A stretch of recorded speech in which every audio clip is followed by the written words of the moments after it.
Welcome to Finding Certainty with your host and U.S. Army veteran, Patrick Lang. Over the next hour, you'll learn from Patrick and his expert guests how to attract more certainty into your business and your life. Now, here is your host, Patrick Lang. Welcome to Finding Certainty.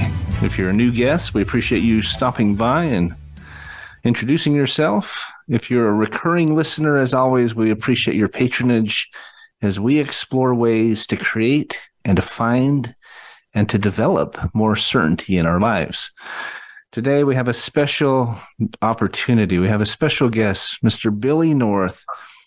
He's a former Major League Baseball player, had an impressive career from 1971 to 1981 with notable stints with the Chicago Cubs, Oakland Athletics, LA Dodgers, and the San Francisco Giants. Did I leave any out there, Billy, or does that about cover it? That sounds like my stint. I don't know how notable it was. Well, we're going to talk about that today, and it absolutely was in a couple of main ways, which I think play right into our conversation about finding certainty in our lives. So, appreciate you being with us today, Billy. I know you are a busy man. At least I know most retirees these days, they say they're busier than when they were working, but I do appreciate you making some time to be with us here on Finding Certainty. Thank you for having me again. Yes. I don't know about my time. I'm pretty much laying around. Well, right, or two on occasion. Yeah. Well, I know as I talk to a lot of former athletes, some of them miss the pace and the schedule and the experience of playing, and others are glad it's over. But so we'll talk a little bit about how you feel about it. But I always start out every show sharing two reasons why I've invited this specific guest. And one of those reasons is that Billy's story is one of somebody who overcame a lot of odds, who persevered at a time where there were challenges, racial challenges and other challenges. Obviously, just becoming that elite athlete, there's such a very small percentage that actually makes it into the big leagues. We're going to talk a little bit about that, but there's a unique side to Billy's story that I think plays into our channel or our show and our listenership. And that is that Billy, for a long time, held a record for the number of stolen bases. It was 395 stolen bases while he was playing for the world champion Oakland Athletics. Well, that's about taking risk, and that's definitely a part of any conversation when you're working on succeeding in business, succeeding in life. You have to be willing to take risks. And so I want to break that down a little bit because you are an expert, Billy, and it's definitely a topic that our listeners think about and deal with and worry about all the time. So thanks again for being here. I always start out the show just asking you to tell us a little bit about your backstory. Tell us where you grew up and maybe a little bit about your family, and I'll ask a question or two. We'll get into some of your career. Okay. I was born and raised in a place called Seattle, Washington, which is where I am now. I'm in a place called Kirkland, which is right across the lake from Seattle. Yeah, home of Costco. Yeah, you know where I am then, huh? That's absolutely. And I was raised. I am the fifth offspring of Simon and Frances North. And I was raised in a house with love, and God, we raised under God, and had two brothers and two sisters. My brothers are the ones that made me tough. They used to get up in the morning, eat cornflakes, and kick me in my butt, and put me out there. And my sisters were the ones that nurtured me. I lost one sister. I'm sorry. Yeah. At 40. Where do you fit into the mix? Are you the middle child then, or no the baby, or what? Baby. Yeah. You were the baby of the family, huh? I was the last one. Some called me the mistake, But, I thought, when you said that, I immediately thought last the best of all the game, right? oh, there you go. I'll take that one. Now I'll run it at them as soon as I can. Yeah, yeah. No, and my mom, my dad got a job carrying the mail a week after I was born and carried the mail for 31 years. I mean, carried the mail. They didn't ride around in trucks and stuff. Yeah, it's over their shoulder, right? Yeah. To go in the summertime, I used to go with him and help him deliver the mail and that. My mom was the first Black woman to ever work on the floor for Nordstrom's in 1952. Nordstrom's owned part of a store called Best Apparels. Nordstrom's was a shoe store then. And they down the block was a store called Best Apparel, which was like a high-end women's store, bigger than Macy's and I Magnet and that. And she worked on the floor as the first Black woman. She ran stock control and also managed some of their fashion shows. And she was a maven. She had clothes in her closet and all 5 of ours, and was quite an influence on my life. I bet she was. Yeah, I when I was 10 years old, the Yankees and the Braves were playing in the World Series. Well, that's my guys. One was Hank Aaron and one was Mickey Mantle. And I said to myself, because they used to have the World Series on TV at school. Oh, wow. Yeah. And I said, and I was already baseball obsessed. I hit more rocks than you could shake a stick at. and I said to myself at 10, I want to play in the World Series. And that's how good God is. And as I went along, I was never the best player. I was always the 3rd or 4th best player on the teams I played. And when I was 18, I got hit in the eye with a baseball. And I'm blind in one eye to this day. And that's what made me develop, and that's what made me good. Things can happen in their ways. And when somebody, in my mind, they were trying to take away the game from me.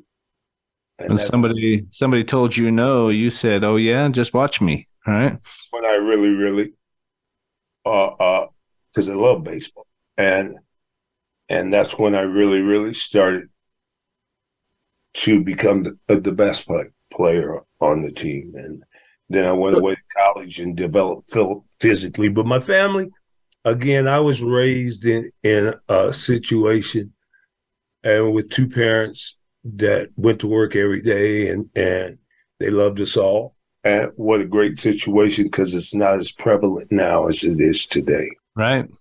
So question for you real quick. What did you learn from your dad and what did you learn from your mom? I would think, if I may interject, that your mom was breaking barriers. She was a hustler. She was the sales lady. She wore several different hats at that job. And I would think that taught you some versatility. And then your dad, I know anyone who works in the mail service, the lesson they learn and they teach, in my opinion, is consistency and service. And so would you agree with that? Or are there other lessons you learned from your parents that helped lead you to where you are today? Oh, well, I would answer the question as saying that my dad, he had gone to college a little bit, and he was intelligent, and he taught me crossword puzzles and words and reading, and to this day I like words, and he did that, and he taught me boxing, watching it, because the day he found out I was boxing at the boys club, the next day he gave me a tennis racket, and because he was a boxer. He didn't want you to do that, huh? No, no, my mom taught me everything. She, we, we used to go for walks, me and her, and she taught me about the birds and the bees. And she prodded me with, "Well, what do you think?" When we and so I could opine, and just a wonderful lady. I'm just glad I got to meet somebody like my father too, but my mom was on presidential councils, and she was from Shreveport, Louisiana. My grandfather was a Garveyite. I don't know whether you know what that means. He was a Marcus Garvey follower and advocate. And he used to have the meetings at the house in Shreveport, Louisiana. And he worked for the richest white man in town. He drove a truck and carried ice and had a taxi business. And you see, he's a hard man, tough man. I met him a couple of times when I was in the Texas League, and we would go through Shreveport, sit on the porch with him. And when his employer died, the other people in the he was being protected by the employer. And when he died, they put him in jail for 10 years. And I never knew that. They said he stole a chicken. But that was your father or your grandfather? Grandfather. And you say he worked with Marcus Garvey. I mean, he was a Marcus Garvey acolyte. Yeah, he was the founder of the UNIA, right? I mean, they did some incredible things for just celebrating African history and culture and Black nationalism. I mean, that would have been quite an experience to be and I never knew with him. Yeah, I never knew about this until I saw an interview with my mom. But I always knew something was up. Yeah. But my mom raised her kids, never mentioned hatred, never mentioned. She raised us to deal with the world, and never told the stories about what she had gone through, because it broke her heart when her daddy got put in prison. She didn't want to go to school. Yeah. And I can imagine. And she was one of those in the South that wouldn't get off the sidewalk, and never told us anything about that. And because she didn't want us to have any malice or anger in our hearts. Well, growing up, if I may, growing up in Seattle, obviously it's not the Deep South. It's different than Texas and other places where maybe the racism is more prevalent, but I'm sure you dealt with your own challenges and prejudice and other things as you were growing up, right? You were fortunate to have a great mom and a great dad.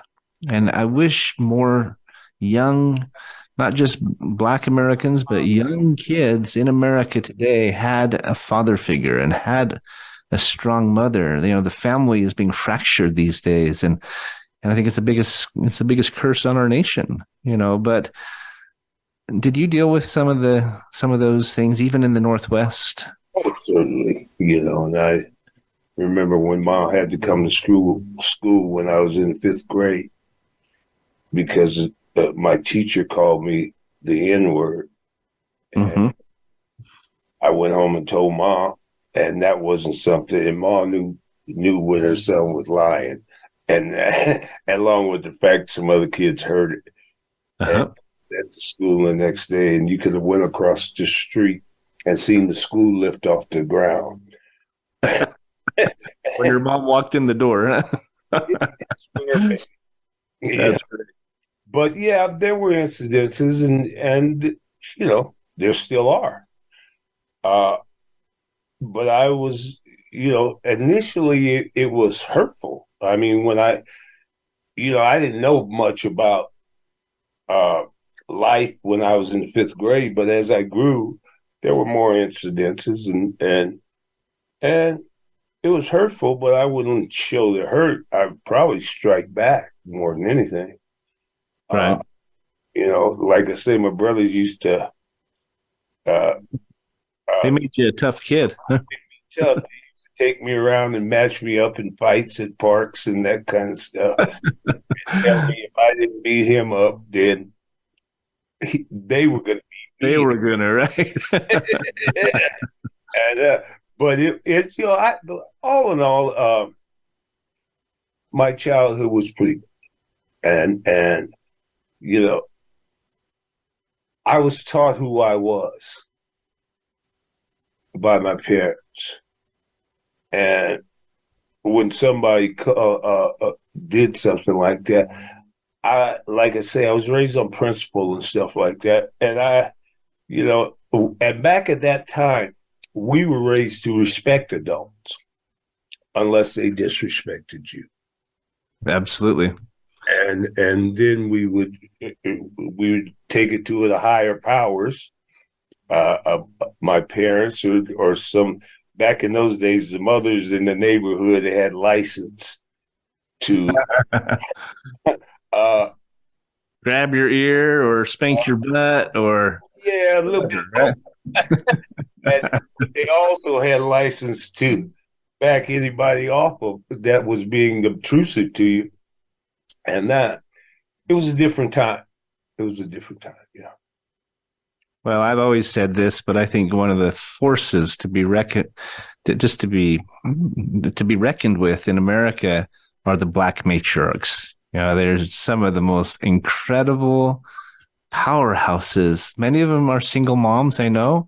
There's a lot of great ones, got a lot of great marriages out there, but a lot of single moms. And I've always said, I married a widow with 3 children and we have 2 boys together, but I've always said a single mom is the bionic woman. And but those Black matriarchs seem to have an extra level. You talk about the school lifting off the ground. I don't know what it is, but they carry a big stick, right?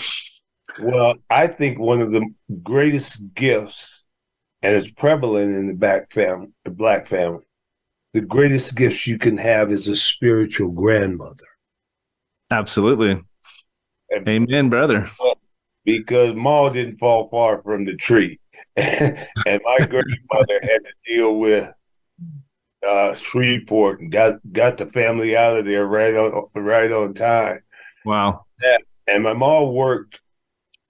She was the longest tenured employee at Nordstrom's in the late 60s and early 70s. And then she went to the school district. She also promoted integration of the schools with a lady up here her name was Kay Bullock. Her family owned the newspaper, the CLPI, and the Times, actually, and Channel 4, which was ABC News or NBC News. Yeah. That's great. And they started the busing program up here, and my mom worked for this. And she was on a community loan project that Nordstrom's instituted, and one day a week they would lend their employees to the community. Fantastic. And she always would go to the schools, and then she worked in the schools till she was 89, and did mediation and arbitration and crisis management and taught self-awareness. She was always her emphasis was young ladies and their self-awareness and their self-concept. That's fantastic. Billy, I'm going to cut you off because we're up against our first break. Sorry, I'm talking so much. We will come back and continue the conversation. We're visiting with Billy North. He's a former Major League Baseball player with some records under his belt. And I want to get into your career when we come back. We could talk all day about your family, and you are fortunate to have such a legacy to carry on. It's gratifying. But we'll be back in just a minute or two here. Don't go away.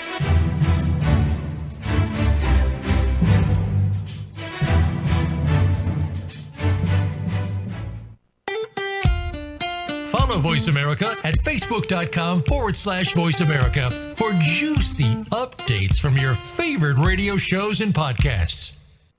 Certainty Management can help create more certainty in your life with our deep discount health insurance options, even for 1099s, part-time employees, volunteers, and more. Pay less to protect yourself, your loved ones, and your team. Call 888-684-3122 for a free quote today. That's 888-684-3122. Visit us on the web at certaintyteam.com. That's certainty, TEAM, like Mary.com. If you're a nonprofit in need of funding, we can help. Certainty Management is a cost reduction firm that also helps churches, schools, sports teams, and other nonprofits raise unlimited zero-cost funding. Best of all, you don't have to sell anything or ask for donations. Call 888-684-3122 to learn more today. That's 888-684-3122. Visit us on the web at certaintyteam.com. That's certainty, TEAM, like Mary.com. When it comes to business, you'll find the experts here. Voice America Business Network.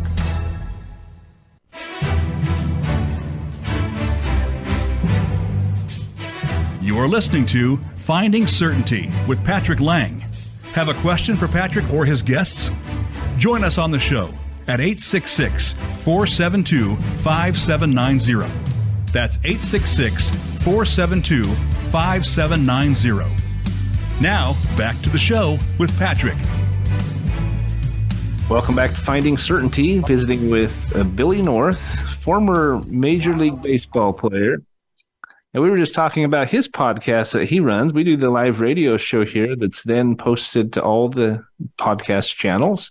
So you can go back and listen either on our channel at voiceamerica.com or on Pandora or iHeartRadio, Apple, Google, etc. But Billy does a podcast as well with Mark Mancini that is called True North. And I love the name, by the way, but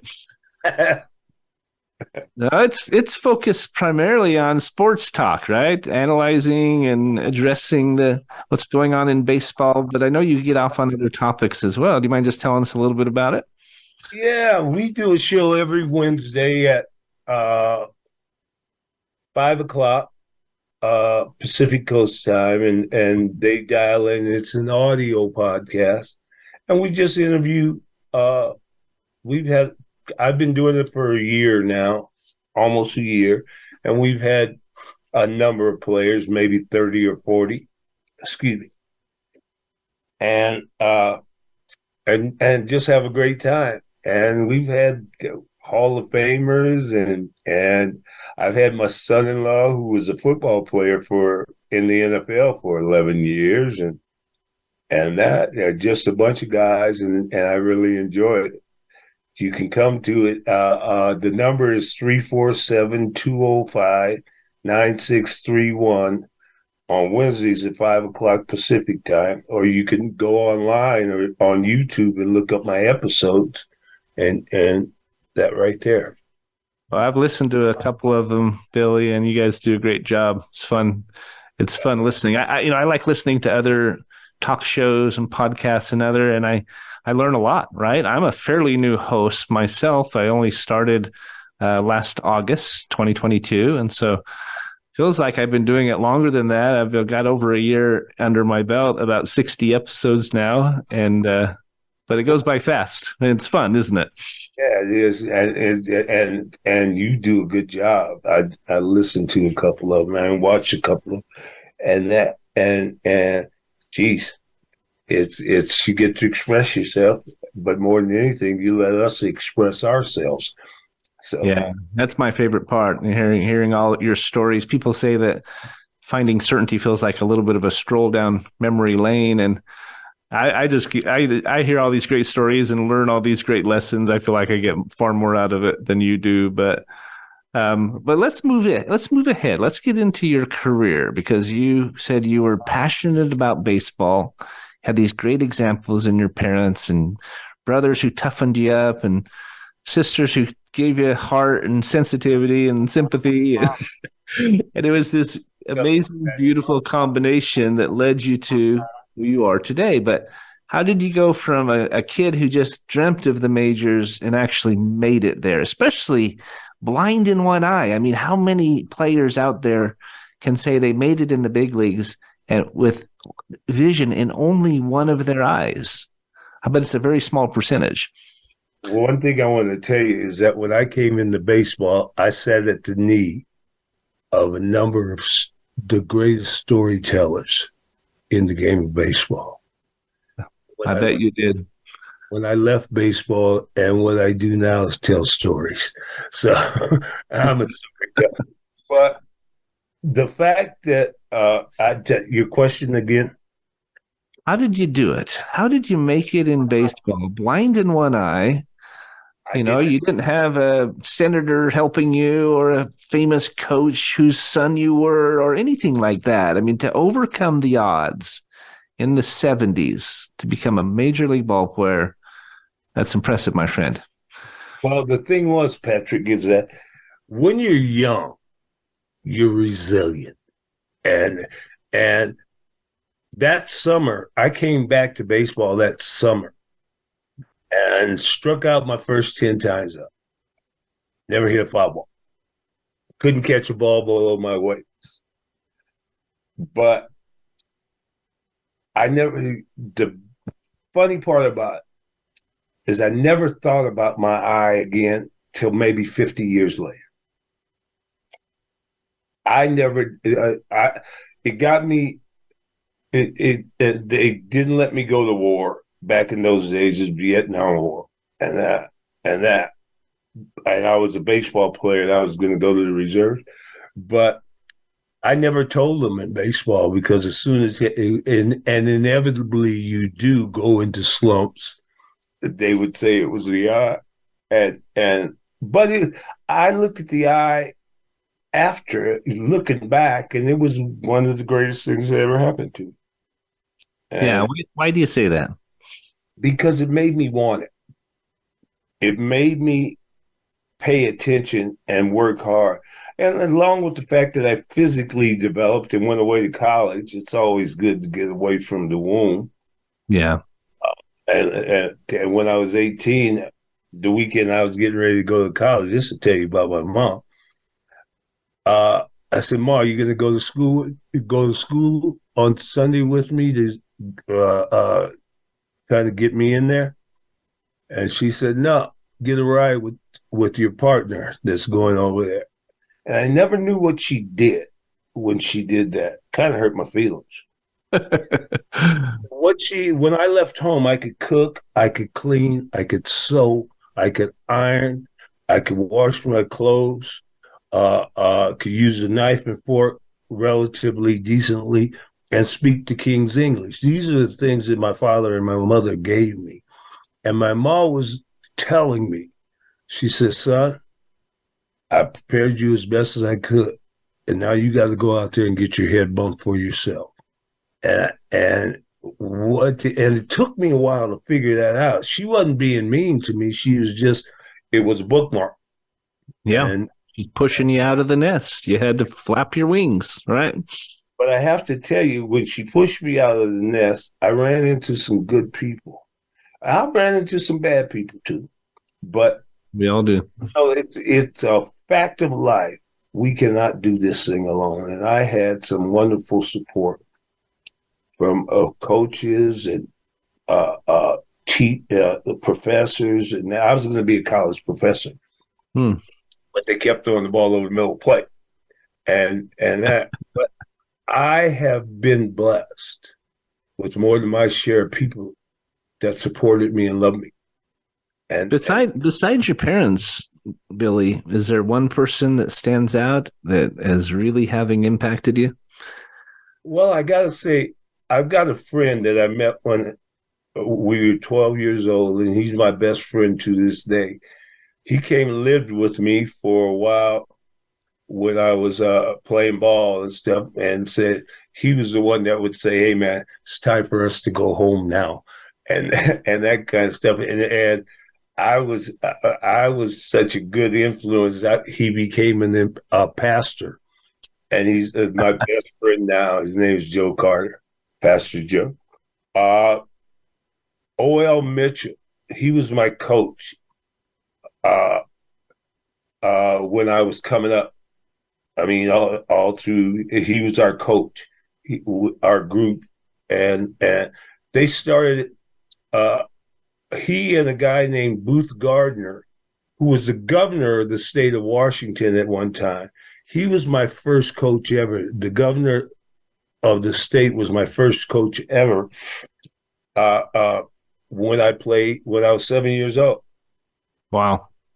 And when I came home, I went to see him, and that we would have lunch, and rest his soul. He had Parkinson's and died, but his family was a philanthropic family, and so they started. O.L. Mitchell and Booth Gardner and Mr. Charles Huey started the Central Area Youth Association. That's fantastic. Yeah. So as you now, where did you go to college again? A place called Central Washington State College. It is Central Washington University now. And I went from hitting the eye with that baseball to hitting 5 triples my sophomore year in the national tournament. We came in 3rd in the country, a team from Washington, which we played only 35 games a year. And then my next year, I hit 476. Wow. First team All-American. And was supposed to be one of the first 5 picks in the country until they found out I was president of the Black Student Union. And I got drafted in the 12th round, the 243rd player picked, but I was in the big leagues in 2.5 years, like one of those first 5 would have been. But, it went from there. So, Billy, you are known as one of the fastest men in baseball. I alluded to it in my introduction, but you have a very prestigious record, very well-respected record for how many bases you stole. And that was while you were at the Athletics, right, when you hit that record? Yeah, I stole 75 bases in 1976, the bicentennial year. Bicentennial year. So that leads me to my question about, how did you do it? How did you become such a good base stealer? I know it had to do with your speed, but there was more to that. There's more to stealing bases than just being fast, right? Would you mind sharing it with our audience? Because I think there's some applications to business and to life. The risk factor, I see what you're getting at. But when first off, there's an attitude you have to have. I got to first base. My batting average was 261 for my career, but my on-base percentage was 367. To me, that was my batting average, because I had to take pitches to get to the base and that kind of thing. But when you get to the base as a base taker, because I wasn't stealing anything, because when I got to the base, everybody in the general vicinity knew what I was going to do. That's right. And so, but the attitude of a base stealer is I could take 2 steps towards second base. The pitcher would duck. The catcher would be coming out to throw. The shortstop and the second baseman, one would go to the base, one would go to back him up, and the center fielder would be coming up because I took 2 steps. And the bad part about it, all that stuff they were doing is they couldn't stop me anyway. That's the attitude. What was your secret? Why couldn't they stop Billy North from breaking records? Because I enhanced my calculations of my risk. Meaning? Meaning that stealing bases is not taking just a risk. It has to be a calculated risk. There's nuances to it. There's 100%. There's things that I would sit there on the bench or watching when the pitcher's warming up to see what he moved first. And I mean, I'm talking about down to a toenail if that's it. And then you left-handed pitchers were sometimes easier to steal off of because everything they were doing was right in front of you. But you didn't just get there and get a lead and run. You had to pick your pitches. Sometimes I'd peek down between the catcher's leg and see what sign he was putting down and that kind of stuff. Mm-hmm. But it was a kind of thing that I have an aggressive nature as far as in sports, and I always liken our championship teams as a Cadillac. Reggie Jackson and Sal Bando and Gene Tennis and Joe Rudy, those guys drove the Cadillac, but it wasn't going anywhere until I turned it on. Me and Campaneris turned it on. We were both base stealers, and we were at the top of the lineup.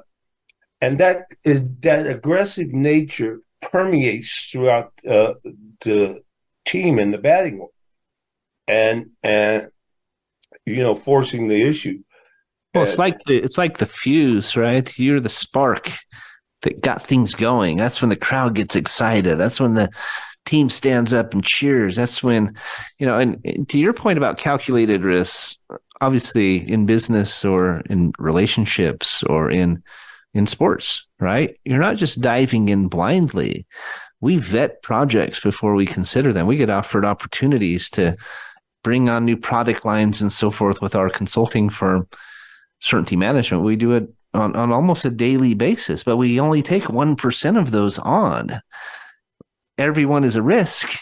Everyone has that upside or potential downside, but we vet it first. So we are up against our next break, but I want to come back and analyze this a little bit more because you saw it through the eyes of an athlete. We see it through eyes of a business.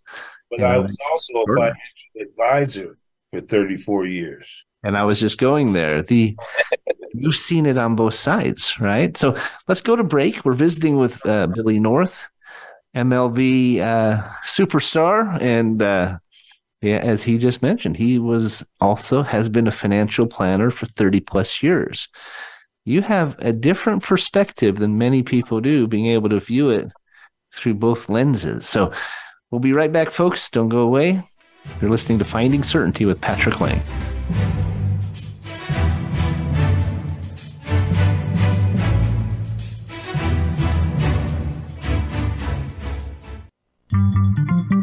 Voice America is on LinkedIn. Connect with us today. If you're a nonprofit in need of funding, we can help.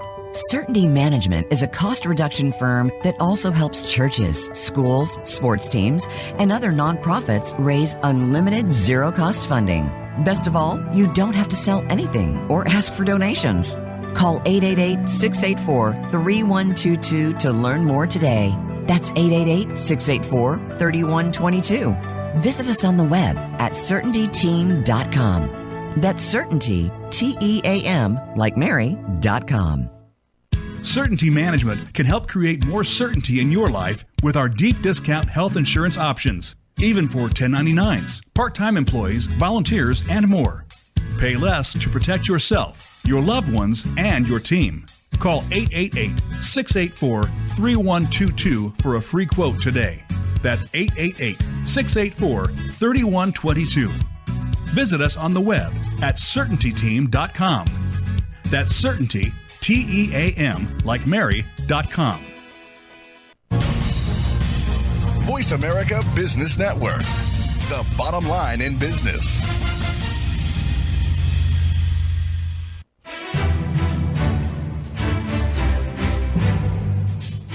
You are listening to Finding Certainty with Patrick Lang. Have a question for Patrick or his guests? Join us on the show at 866-472-5790. That's 866-472-5790. Now, back to the show with Patrick. Welcome back. Thanks for being with us here on Finding Certainty. We're visiting with Billy North. He's a former Major League Baseball player. Played from 69 to 82. Is that right, Billy? Yep. He was considered one of the fastest men in baseball, known for his record-breaking base stealing. And he said, I wasn't stealing bases, I was taking bases. I completely agree. We were talking a little bit, though, about how when you take risks, whether it's in baseball or in business, in life, I think even in a marriage or a relationship, in parenting, raising kids, it's a risk, right? It's scary. But you take calculated risks. You analyze the pros and cons, the risk factor. And when you do it right, the risks are overcomable. They're surmountable. You look at the risk and you know that the reward will be worth it. I'm a firm believer that nothing gets accomplished without risks. You know, we can't succeed at sports. We can't succeed at anything without being willing to take some measure of risk. But that doesn't mean we have to be risky or foolish in the process. Any thoughts on that topic, my friend? Well, I'll tell you what, whenever you step up to the plate against somebody like Nolan Ryan, you're taking a risk. I bet. And I got hit in the head actually in professional ball 6 times. Because there's a place where a pitcher can throw a ball, and if he's got enough velocity, there's nothing you can do to get out of the way. But that's if you start worrying about that risk, you got to get a new job. There's risk walking across the street, you know. 100%. Yeah, but you know, to me, my life has been a wonderful life, and it's been an adventure. And I wouldn't have had any of it if I hadn't taken risk. And I got to do a job that puts you in the limelight, but everybody's got to do a job. And my job just happened to be in the limelight. I'm no better, or maybe some worse, but let's not go there, than anybody else. I respect any man's job and the risks they take going out there. And there's a risk in having to feed a family. There is. And there's so many things out there. And I've been blessed by having had help and support and that. And nobody can do this thing alone, like I said before. No, as you were saying, you know, the mentors we have, the coaches, the spouses, the family members, it takes a village, right, to raise a child, and most certainly to become a top level athlete. You know, you followed your career in baseball and went into financial services. You're a financial planner, is that right, or an investment advisor? Tell us a little bit about that, and I'd be curious to know how, as you talk to your clients and serve them, how risk comes into that conversation, because obviously any investment has risks, and how do you calm their fears? How do you address that with your client base? Your return is directly related to the risks you take, and it's the kind of thing. I was pretty fundamental. I didn't do way out things, and I made money for my clients. A number of times I was number one in client rate return, interest return. In their accrual, I number one in the office because I was fundamental and didn't take a lot of risk. It's just a steady thing. But it was like anything, and it is, gosh, wouldn't life be boring if you didn't step out? Absolutely. Slow and steady wins the race. When we talk about taking risk, as I said, that doesn't mean taking undue risk. Doesn't mean blindly jumping in. I mean, I have a son who's a cliff jumper. He jumps off 40, 50, 60-foot cliffs into water, right? And mountain bikes and does all these snowboards and does all these crazy things. He wants to be an extreme athlete. Probably will make it. He's phenomenal.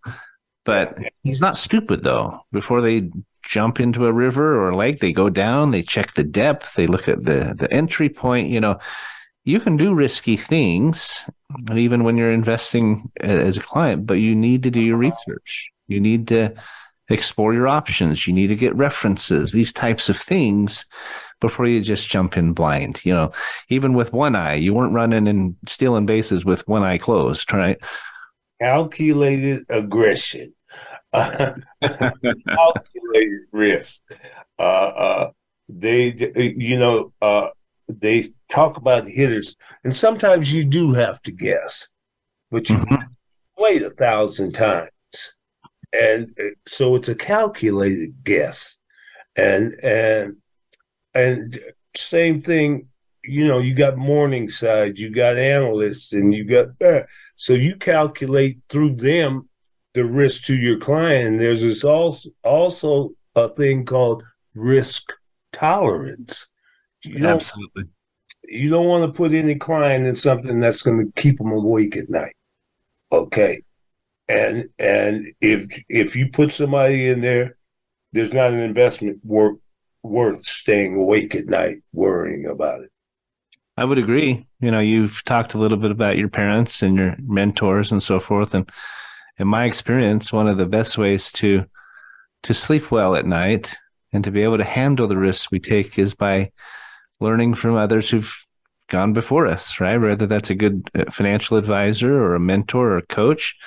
I attribute much of our success to the people I've surrounded myself with and I've taken on as partners and mentors, because if nothing else, they have been down that path. They can teach you the shortcuts. They can help you avoid the pitfalls. That's our goal as parents, right? To help our kids avoid the same mistakes we made, right? And do better.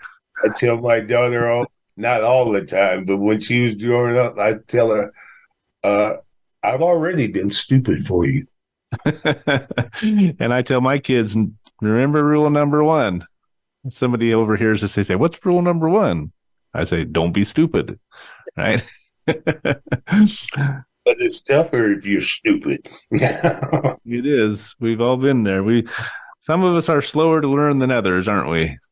I'll make a little plug here. We have a growing team. We have affiliates all over the country, especially taking part in a banking platform that we're involved in.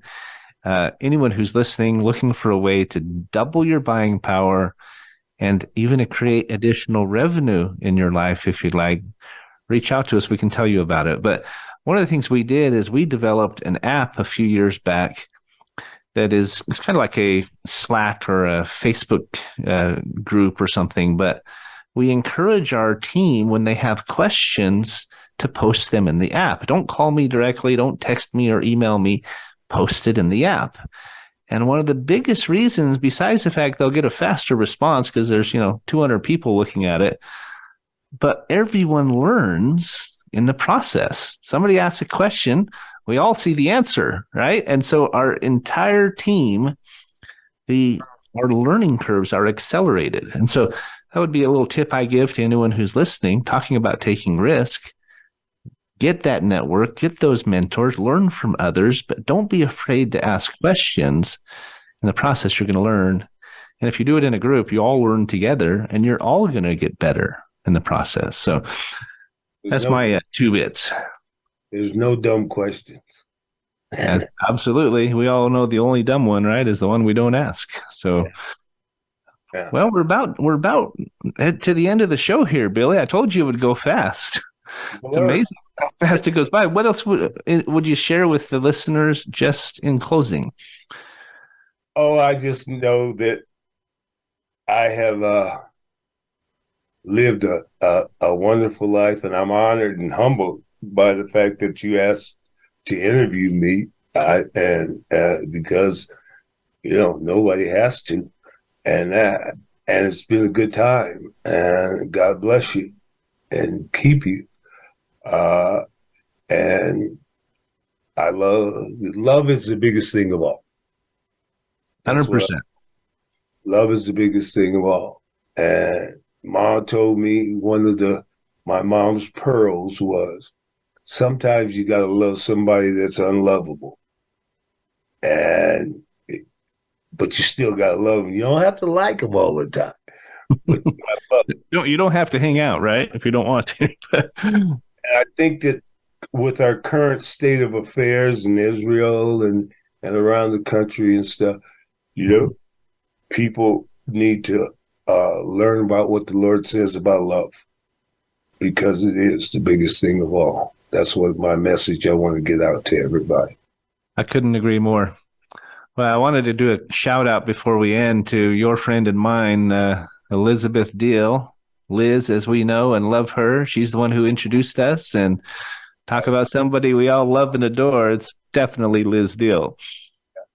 You guys can look up the North Legacy Project. It's online too. We're redoing the website to expand it, but that's our foundation, and we need help as much as everybody else does. And we try and work with creative kids. It's right now it's fashion based on the fact that my mom helped young ladies, and my daughter is by Bazaar Magazine one of the top 5 fashion stylists in Hollywood.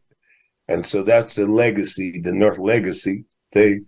But we're opening up. We're going to feed some kids and do some mental health work and mentorship and that's fantastic. And so you can go online, the North Legacy Project. What's the website, Billy? It's the North Legacy Project. And is there a website address, northlegacy.org or .com? All right.